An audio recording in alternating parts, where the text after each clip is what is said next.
See, unlike Dan, I use 2 different glasses so I can tell the difference. Well, when you're trying to do blind, it's kind of difficult when I put a sticker on the bottom, one that says 12, one that says 18, and then I just... That's why you gotta have different branded Glencairns. No, I wanted to do it blind, though.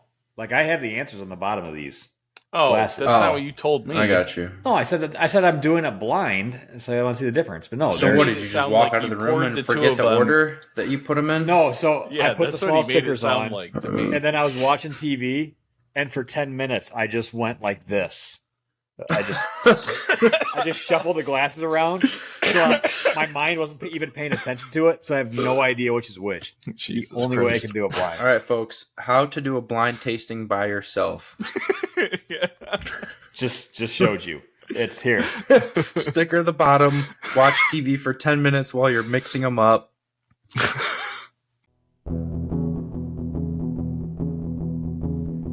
podcast about bourbon and the ones who drink it. This is Bourbon Matters.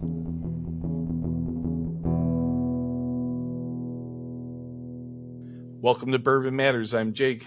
I'm Dan. And I'm Jake from Gold Eagle. And today we are all trying Knob 18. So we decided we were just going to do an episode on Knob Creek. Yeah, Dan some of us pulled are up some blinding research. Yeah. We Pretty clever you idea. Gave us tasting Knob 18. Talk about Knob Creek.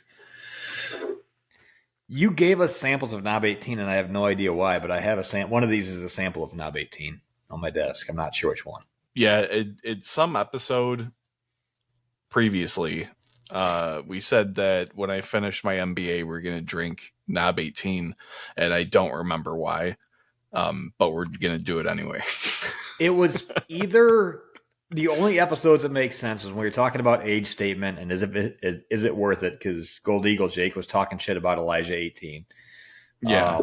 Or it was when we were doing the value episode and I was singing the praises of Knob Creek 12. So one of those two is probably it, but we also just randomly talk about shit, so it could be any other option too. Yeah. But something like that happened, and then decisions were made. So here we are.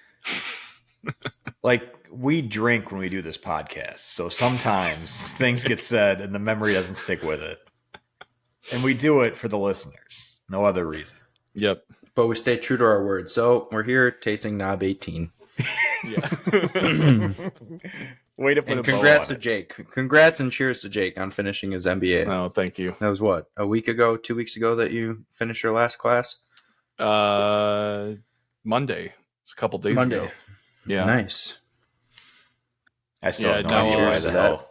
In 6 months, I'll get the diploma in the mail. So no proof. Then it'll be official. Yeah. Quicker than a passport right now. Yeah, probably. No, they're like there's a massive passport delay for some reason. Dude, there's one of our managers at the store, Dan, was going to Mexico and he didn't have his wife surprised him with a Mexico trip, didn't have a valid passport and applied for it. And I think this was 6 or 8 months ago. And he had to pay them twice, 2 or 3 weeks before the trip to expedite it. And he got it in the mail 2 days before his flight. Kind of crazy. I think they're doing it on purpose just to get you to pay more and more to keep expediting that process. Yeah. Because I mean, expedited used to be within a few weeks. Now I think they're saying there's some backup is what they're saying. But it's even expedited, it's 8 to 10 weeks right now, which is what your normal passport should take. So yeah, just backed up like everything else. Good on you, U.S. government. Yeah, so now that Dan's travel corner is over. Yeah. Well, we got to keep the people informed. Let's talk about Knob Creek. Knob Creek is owned by... Go ahead. Oh, I thought you were going to do it because you always want to be the guy who knows all the information. Because I know all the information. Kidding. So Knob Creek is owned by the Jim Beam and who is owned by Suntory, right? Yeah. Suntory, yeah. I believe And Knob Creek is in Claremont, Kentucky. yeah, I mean, it's a Jim Beam brand. Jim Beam created the name, and there's an actual creek called Knob Creek, which is what they named the brand after. But Knob Creek is, I'll talk about Knob Creek. It's probably my favorite go-to pour of bourbon. I get asked a lot what my favorite bourbon is, and the answer used to be Booker's until we saw these Knob Creek single barrels take down Booker's in these blind tastings. I think it's a really good representation of like just a classic, true Kentucky bourbon. You get a ton of peanut, you get a ton of oak, ton of caramel, and it is what it is. 9-year bourbon. The standard small batch is $35 on the shelf. It's hard to find another bourbon with that age at 100 proof that's going to stack up with that. Yeah. And you guys do a lot of Knob Creek single barrels. There's a lot of stores out there that they have a pretty big single barrel program. And I haven't come across a bad single barrel from Knob Creek yet. And it's, even when you're talking about a 9-year single barrel for $65 ish, 65, 70 range. It's $65, yeah, for a 9-year, 120 proof. Yeah.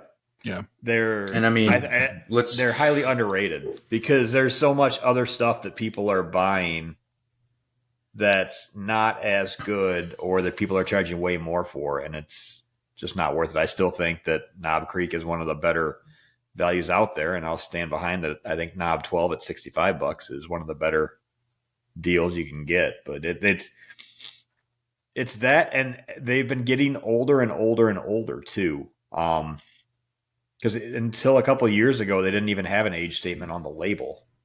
I think they did in the past, and they took it off for a couple of years, and then they just added it back on.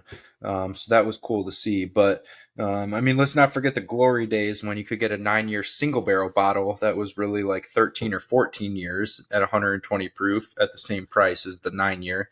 That doesn't happen anymore, but still, I think the 9-year single barrel option, and this is my personal opinion, but I think the single barrel is better than the 12-year, the 15-year, and the 18-year. I'll take a really good single barrel over those all day, just because it's a little higher proof. It's got a little more flavor going on, and then they're always unique. They're always a little bit different. Sometimes you get a lot of cinnamon, sometimes you get a lot of peanuts, and then sometimes you just get an oak bomb. There's a lot of different flavors you can get from a Knob Creek single barrel pick. Yeah. And we did one on the podcast last winter. Probably about 8 or 9 months ago, we did one. All 3 samples were good. We knew one came out of the Booker's warehouse, but we did it blind and did not pick that one.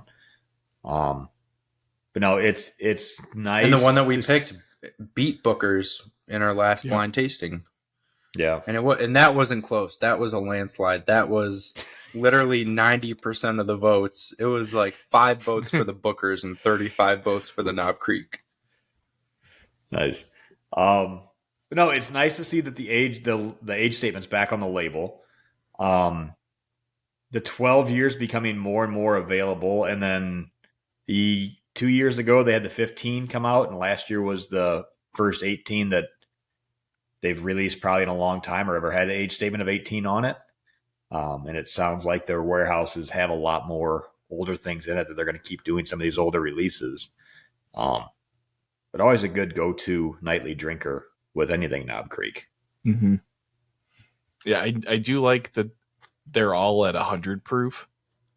I think that's, and the single barrels are 120, but like their regular offerings are all at 100 proof, which is nice. They're not bonded as far as I know, which is interesting to me, even because I don't know why they don't bond them if they're going to bottle at 100 proof, but I guess it doesn't particularly matter. But it's nice to have the higher proof point. I think it helps with the flavor profile a lot. Probably not doing the bonding just because they're blending across years. True. That's true. Yep. So that's probably the big reason for that is they're not limiting their stock of what they can blend to make a batch. Yeah. So that's probably the only reason, because I'm sure they're a bonded warehouse, federally bonded warehouse. I'm sure everything else lines up, but it's just they don't want to shoehorn themselves into only allowing certain barrels every year to go into a blend. So, yeah, but I think it's a very cool representation of what well-aged bourbon tastes like and how it differs, especially as it gets to those older years. I mean, the 12, 15, and 18 year, that's a very cool vertical flight that you can taste if you can find the bottles. And I don't know any other American whiskey brand that has those kind of age statements lined up, going all the way up to 18. Elijah Craig has Elijah Craig 18, but then other than that, you're just down to a 12-year barrel proof and then the 9-year small batch, to go 12, 15, and 18 and really taste some ultra aged American whiskey. It really just reminds me of like a Scotch brand. yeah. You see a lot of Scotches that have a 12, 15, and 18-year offering, but pretty rare for an American whiskey brand. Mm-hmm. Yeah, I'm excited to do this blind. So with Knob Creek, your mash bill is going to be 77% corn, 13% rye, 10% malted barley. The only really difference between the 12 and the 18 that I'm going to be trying is 6 years of age. And it'll be fun to try and pick out which is which. The noses are pretty similar for me currently. Yeah, one has Dan. Why don't you go first and give your thoughts? Because I don't want to ruin it for you. The right on the nose, I'm getting a lot more of like a green apple baking spice note on it. Which just on the nose makes me think it might be a little bit younger. The other one, I get a little bit of that. Second time I've ever had grape show up in a nose. A little bit of grape, more of a. This has kind of got that creme brulee in it a little bit. But yeah, that's kind of what I'm getting on nose between the two of them. I'd have no idea yet what either of these are. But I don't want to take a ton of time here because I'm going to do a little bit of tasting back and forth so you guys can keep talking. Yeah, hurry the hell up. Yeah. Yeah, so I like the creme brulee note, I think is a good one. That's very nice and descriptive. I would agree.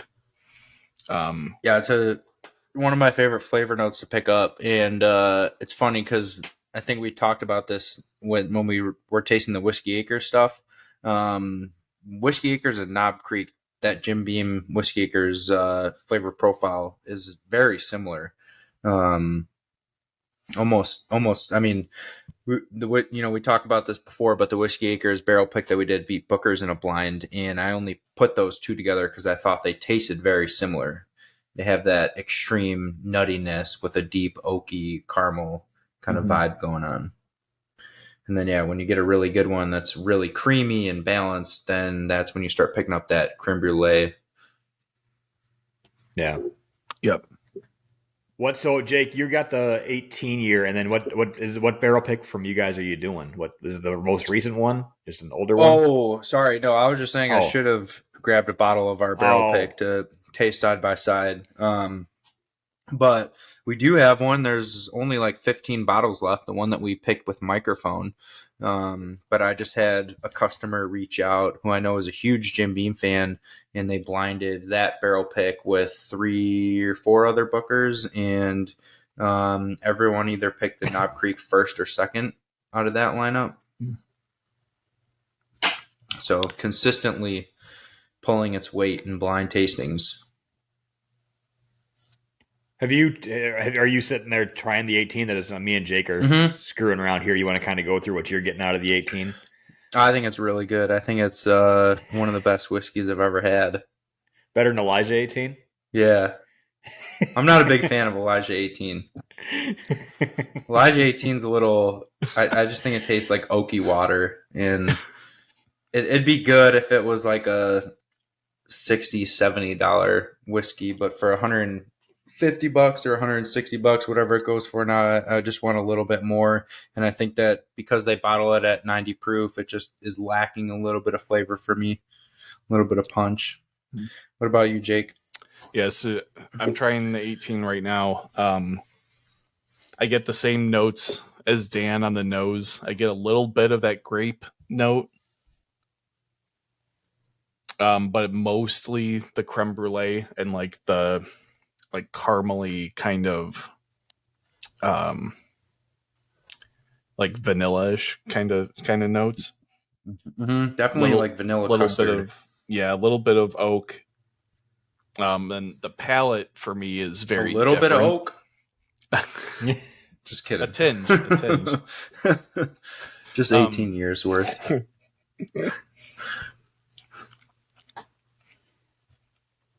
For me, the palate is quite different than the nose. Lots of like the tobacco notes, and then oak, obviously. But I'm getting some like vanilla and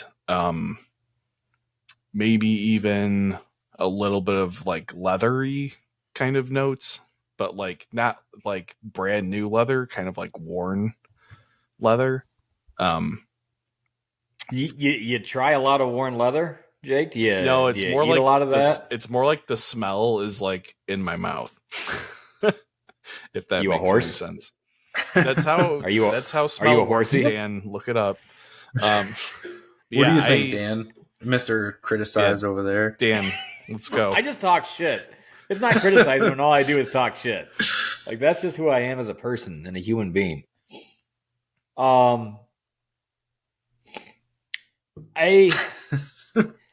going back and forth quite a bit on it. I think the sample on my left has the finish sticks around in the lips a little bit longer, which I don't mind a long finish, but I'm not liking where it's at on the. This is just going to sound awful. I don't like where it feels in my mouth right now. It's not going to get around it. I'm excited to take this off. I'm getting kind of that leathery thing that Jake's talking about on both. I'm interested to see what the answer is going to be. Which one do I like better? They're both. There's not a ton of difference between either of them, which I was kind of thought there'd be more. I get a lot of very similar. It's very similar between the both of them.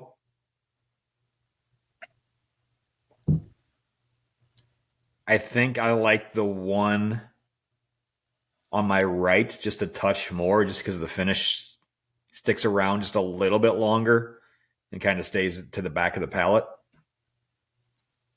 So the one that I'm enjoying more is the 12-year.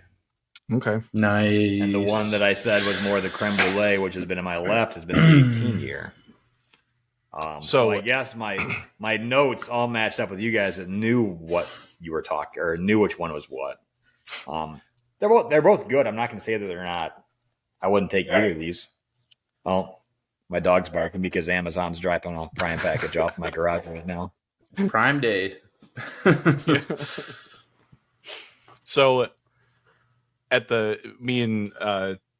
Gold Eagle had a Limestone Branch masterclass last night, and I thought it would be funny to try and gaslight you, Dan, and me and Jake were gonna hype the shit out of Knob 18 and make you really confused, because I cheated and I tried it on Monday, and I did not care for it one bit.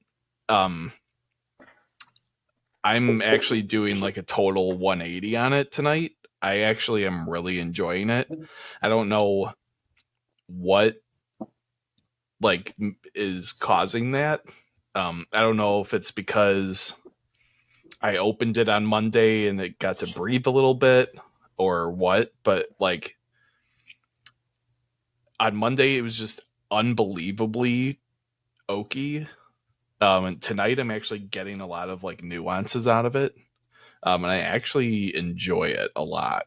I will agree with Dan that I think the 12 is a little bit better because it's got a longer finish and it's a bit brighter and more complex.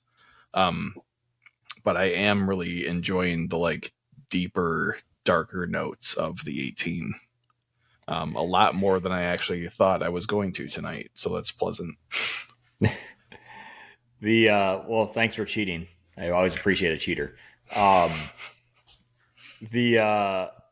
think the 12 had a little bit more of that green apple for me, and that's still some of the initial spirit coming through. Just brighter and like yeah.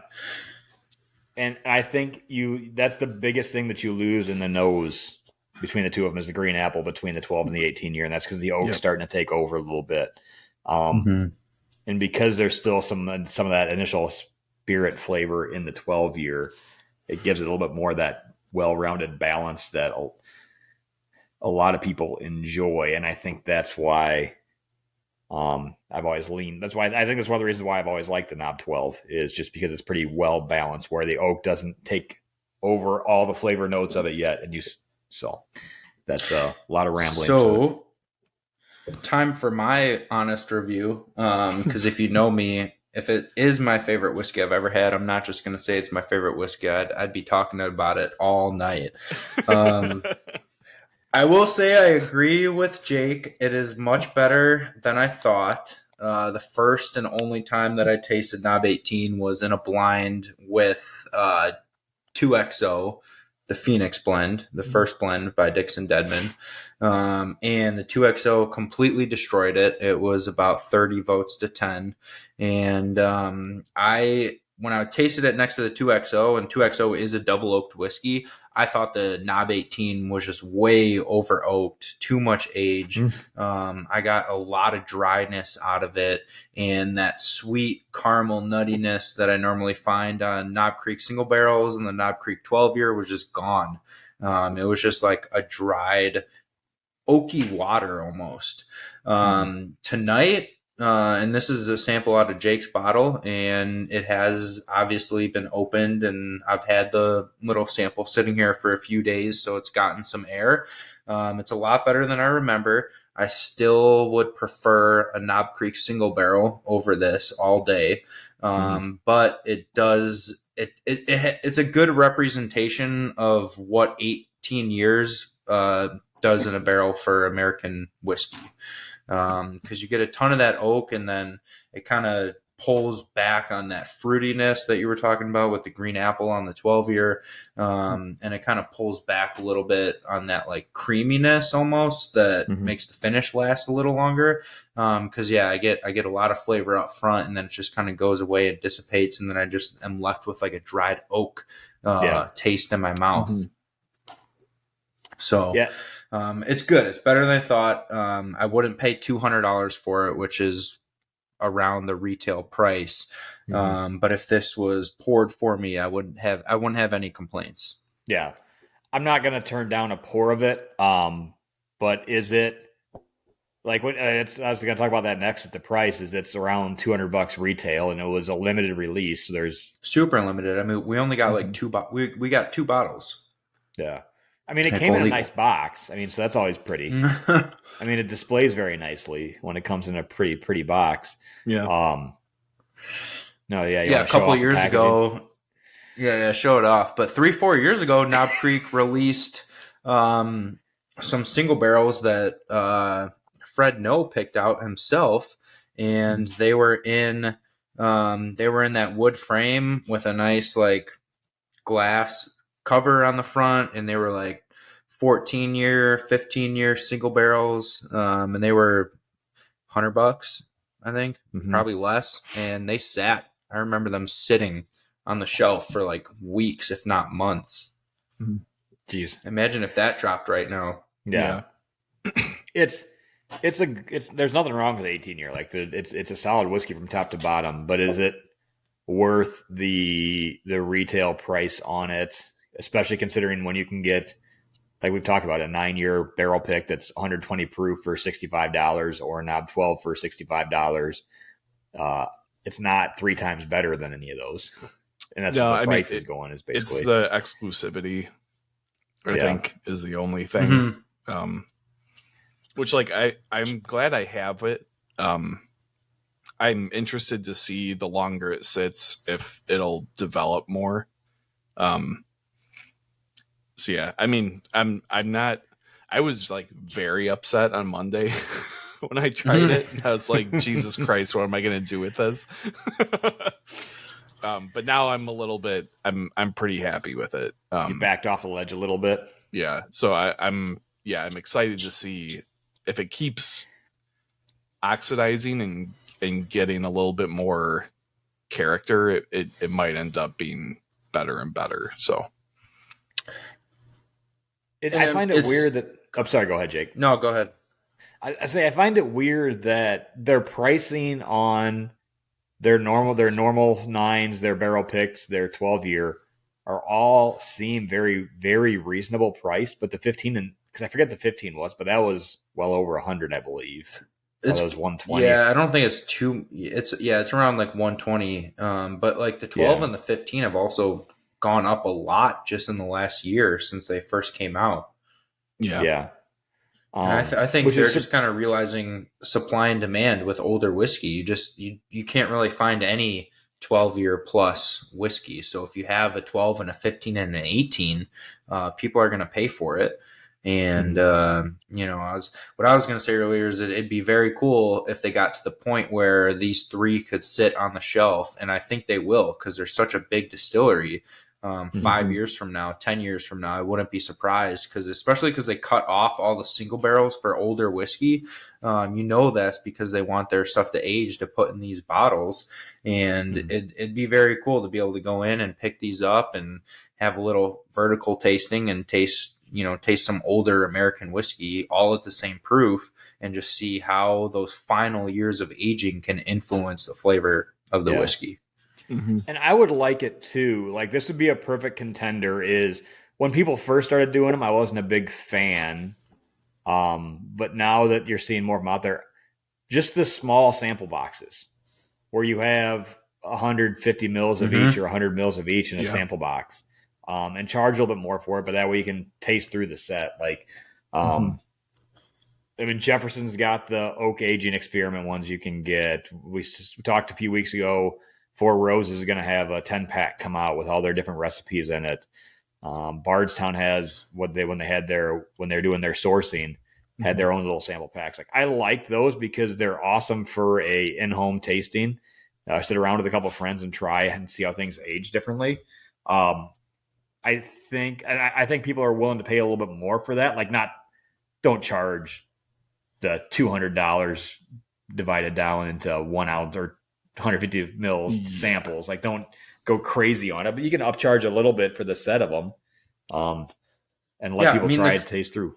The consumer now wants to taste more and more things, and they want to expand their palate. We're not drinking cheap stuff just to get drunk, how it was 20, 30 years ago, this is more of an art. It's more of a hobby. And I'm kind of surprised actually that more distilleries aren't doing these sample kits, even if they are charging a little more, because people will pay it since you don't have to commit to a whole entire bottle to try, 3-4 things. And it would only make sense because the 15 and the 18 and even the 12 from Knob Creek are so limited as it is. Why would you not create a little 100 milliliter sample kit? Especially around the holidays, we should call up Suntory right now before this episode airs and give them this idea and make sure we get a little cut because trademark. I guarantee you we will start to see more of this. I mean, distilleries have to realize this is what the consumer wants. Mm-hmm. Yeah, and everybody gives away those like gift packs with like free Glencairns or mugs or right. Just do sample enough of packs. that. Like we don't want that anymore. We want sample kits. Like that should be the new gift set. Mm-hmm. You guys are telling me that you don't every year go and get the Smirnoff vodka with the little Smirnoff glass sample kit at the liquor store? No, I don't do that. You got a little cabinet in your house with all those knickknacks in it, Dan? Yeah. They're cool. Don't get me wrong. It's like if it's the same price and it comes with a free glass, you're gonna buy the one that comes with the free glass. But or you can just go to Gold Eagle Master Classes and get swag. Yeah, that too. Absolutely. But yeah, I would rather have a little taster set and be able to taste some unique, harder to find things versus having a ceramic mug that probably costs 25 cents to make. Yeah. Now there are some places out there I know that have like a yearly release, and the mugs are different. Like Budweiser has the different Christmas mugs every year and things like that. Like I understand those for collectors, but the ones that are just the standard glass with the logo etched on it. Some of them are nice, and I have the Yeah. cheat of sometimes we'll break them up because sometimes people don't want to buy them because they think they're paying extra or they just really don't want the glass. So we will break some of those up, and I can kind of see which ones are nice, which ones aren't. And some of them are super cheap, but then some of them you get actually have a really nice glass in there. Yeah. So it just kind of depends, but most of the time they're cheap, plasticky, not really worth saving. Yeah. No, this is good. Fun experiment. I'm glad I did the blind. But it's kind of funny that I mean, it's not funny. I guess I should know a few things about whiskey, but it's nice to be able to pick the two apart. Like I sound like I know. It at least gives validation that sometimes I know what I'm talking about. Not many times, but sometimes. Sometimes with a big sum in front of it. What else are you cracking open for finishing off your MBA there, Jake? I don't know. We're having our deck rebuilt, so I'm kind of saving a couple things for that. I've got the Parker's Heritage behind me, the Old Fitz 19. So I'm kind of saving those for maybe having a deck party. I've been to your whiskey room. Like most everything is open. A lot of it is. Some of the stuff props to you for. Who cares? Let's just drink it and open it. Yeah. I'm not super picky about when I'll open things. Just, if I paid a lot for something, I want to make sure I really want to drink it before I open it. But there's not many bottles in here that are like that, so. That's true until we do a podcast at your place and it's 1 a.m. and you decide to break open Lock, Stock 21 year old because we're already hammered. That was a good choice. Yeah, but that was already open, wasn't it? Was it? One of these days, we should just do an in-person marathon and do like 4 or 5 episodes until we can't talk anymore. We did that once with Roberto a long time ago. I think we did 3 or 4 episodes in a row, and it wasn't. The last couple were really fun to shoot. It was the March Dramness. We did all of them in one day. No, we didn't do all of them. I think we did 3. We did that, and then was it the end of? Oh, it would have been when we did our Old Elk run when we were doing the Old Elk bracket. Yeah. Because we finished that, and then we did Roberto's goodbye episode. At the end that's of that, right. For when he was moving, and that one went a little south quickly. Mm-hmm. But no, those were fun. Because we did the chili cook-off, right? That would have been... Or was that winter. the March? No, that was before one of our first podcasts, because that was like one of our original buttons on your little Roadcaster. That's some good chili. Yeah, you're right. I think that was the March Drabness, and I didn't even remember eating dinner. Whoops. Yeah. Oh well. Yeah. No, they're fun. We'll have to do that sometime. And just go down a rabbit hole of everyone brings a bottle. Well, we should do a live stream charity event, and every dollar donated, we'd take a sip. Ooh. Oh God. That's actually a good idea. They could get us every dollar though. Yeah, no, that dollar's way too. It probably should be like every $5 or every $10. I bet you if we promote this on Gold Eagle too, like we can get a good amount of listeners, especially if it's for charity. Mm-hmm. So maybe if we did like a $10, every $10 we take a sip. Someone takes a sip. Not all 3 of us. All right, well then every $5 someone takes a sip. Because that could get. I know we're all high proof guys. If we do that, I am going just over the legal limit. You're doing basil? Yeah, I am basil all the way. Like I don't even care at that point. it's going to be a shit show. Give me something that's just allowed to call it bourbon, and I will do that. God, I'm too old to have those big drunken nights anymore. God. Yeah. Well, we'll do it in the morning. Rough. Yeah, we'll start in the morning. That's fair. That's fair.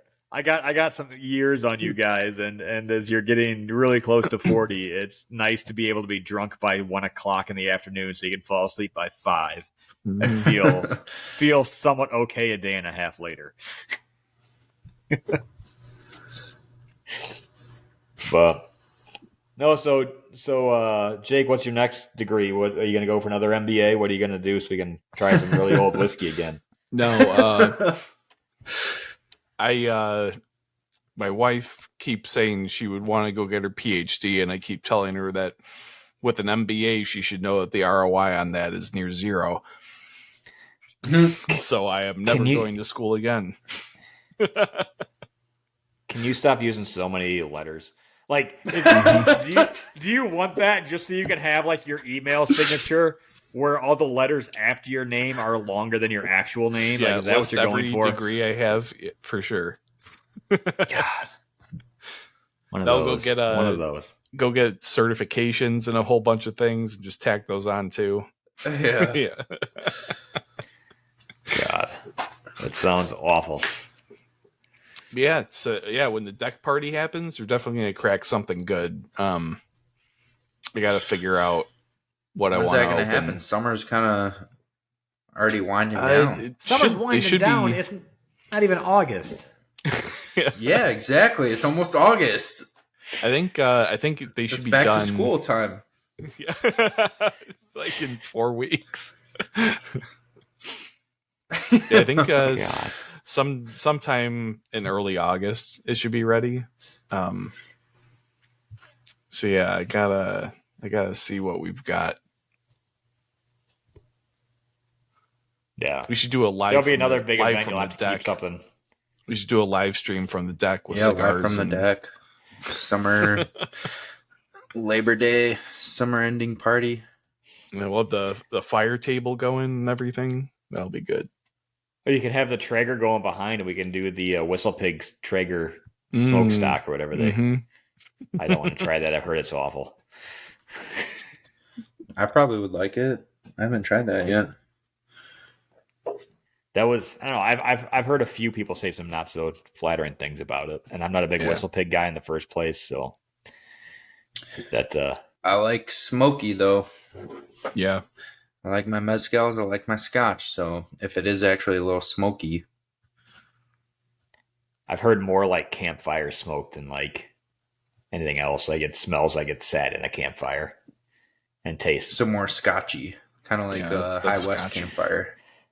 I haven't tried High West campfire. I've had a chance to buy a bottle, but I passed. But I mean, that is like scotchy. It's actual American whiskey blended with peated scotch. Okay. Interesting. Oh, we could do. I've got this Cascanes Añejo. That would be a good summertime good shit. That is good. I'll happily sip that on your deck. I've got a bunch of the Cinco Sentidos too. That was another one. You got that Artiqueño? Yeah. That one just tastes like straight barbecue sauce. Yeah, it's so good. All the Mezcal Gold Eagle events I've been to, I expect to walk away with nothing. I end up walking away with like 5 or 6 bottles. On that note, we have a Mezcal tasting this Tuesday. You're invited. I was going to say, I like how Jake says that. And he's like, I'm always surprised that I walk away with 5 or 6 bottles. I'm always surprised when you walk away with less than 9 after tasting. Like, Jake, can I order a case of that and a case of that? And I'm going to take these 4. I only took 1 from the Yellowstone because I had everything else. Nice. Which one did you take? I just got the regular. Oh, nice. Yeah, I got it signed. Just the standard nice. Yeah. Oh, that's Jenna Ray's favorite, though. So, I mean, that's worthwhile. Yeah, Yeah. I mean that was probably one of my favorite, definitely top 2 events. I think top 2 or 3. Yeah, that was a lot of fun. Mm-hmm. And everything they have is just priced so well. Yeah, Yeah. I was absolutely blown away by the single malt. Like if you would have given it to me blind, Was that your first time trying it? yeah. Um, if someone had given it to me Oh blind wow. and asked me what I thought, I would have guessed that it was finished in something and that it was maybe even a like Highland Scotch. Is like the finish on it is just like unbelievable. But it's not peaty. For those of you who are listening, there's No, no it's not. peat. There's not really any smoke. It's just like a dry bourbon, really. Yeah, it's got Like like a almost creamy like dry bourbon, it's like and pecans and like walnuts mm-hmm. and like And it's 108 almonds proof, almost. Yeah, and it it's tastes so like it could good. be 90 proof. Yeah, it was It's a phenomenal. dangerous pour. Yeah, I haven't tried the Jim Beam single malt, but out of the big bourbon distilleries, the Yellowstone single malt is definitely my favorite that I've had. Yeah, I haven't cracked the Jim Beam one yet either. Maybe that's what we should And do it's on under the first. $50 too. That's what we should do on the live from the deck is cigars and a bunch of American single malts.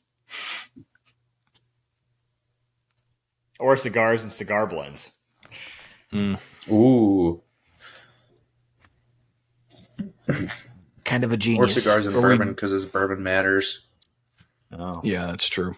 Just kidding. But no, that one single malt episode we did was fun, and I do think it would be fun to do another one in the future as we have newer single malts coming out. Because I think we just mostly talked about single malt distilleries like Stranahan's, Westward and Westland, and distilleries like that. But I think it'd be cool to focus on like the bourbon distilleries and taste their single malts. Yeah. Well, and there's more and more coming out this year. Like this was dubbed like the year of single malts by like a bunch of the whiskey magazines because like everybody's coming out with single malts this year. So I think we definitely need to follow up on that too. Yeah, I mean, and this is going to be a huge, interesting kind of wave that we go through with the bourbon boom, because a lot of huge distilleries are investing a ton of money and banking on American single malts picking up. But most bourbon drinkers that I know we're kind of into it because we like all whiskey, but most bourbon drinkers I know don't care at all for American single malts when they taste them. And I should probably stop talking because we're going to go into another episode and this is going to go another hour if we keep talking about American single malts. But yeah, that would be an interesting episode to kind of bring back and refocus on. Yeah. But one thing again that we got out of the masterclass last night was that they actually codified the American single malt into law recently. That was after we did our episode on it. So it is now a legal type of American whiskey, which is really, really cool. It actually uses the Bottled in Bond Act as its like standard that it builds off of. So I knew we'll it have was to give the full update when we do our follow-up episode, but absolutely. I knew it was a new category. It was right when we did Virginia distilling that's an American single malt distilling that we had for a master class like a week or two after American single malts were named as an official category. But yeah, I didn't realize that it does kind of mimic the bottled and bond laws. There's and I mean, obviously the first new category since bourbon was announced for American spirits. Well over 100 years. Yeah. So it is kind of a big deal and I think deserves another episode, even though this is a bourbon podcast. No, it's a whiskey podcast. We gotta expand people's palates and minds a little bit. But yeah, we'll talk about single malts from the bourbon distilleries, so it'll all be all right. Yeah, we're called Bourbon Matters, and I've still had to suffer through like 30-some rye episodes. So Whiskey matters. yeah. All right. Well, before we dive into a single malt episode, let's go to the plugs. Gold Eagle first. Gold Eagle, sure. Yeah, goldeaglewine.com. Follow us on Instagram at Gold Eagle Wine and Threads at Gold Eagle Wine and Facebook at Gold Eagle Spirits. Download our app on Apple or Google Play Store. And come to one of our events. Check out our events page on our website and do a lot of really cool things with events. So that's my Gold Eagle plug for this episode. Nice. Jake, go ahead. Plug our podcast. You can find Bourbon Matters on Instagram at Bourbon Matters or Facebook. Search for Bourbon Matters. Email us at bourbonmatters@gmail.com. You can find our website at www.bourbonmatterspodcast.com. You can watch us on YouTube and Spotify or listen to us on Spotify or wherever you listen to podcasts. Nice. All right. Well, Jake, congratulations on getting more letters behind your name. Thank you. We will see you guys on the next podcast. Hopefully I can turn that degree into a career in whiskey somehow, but we'll see. You know what we call PhD at Gold Eagle? What's that? Professional hops drinker. There you go. Yeah. Beautiful. All right, guys. Cheers. All right. Cheers. Oh, that was lame. Hold on.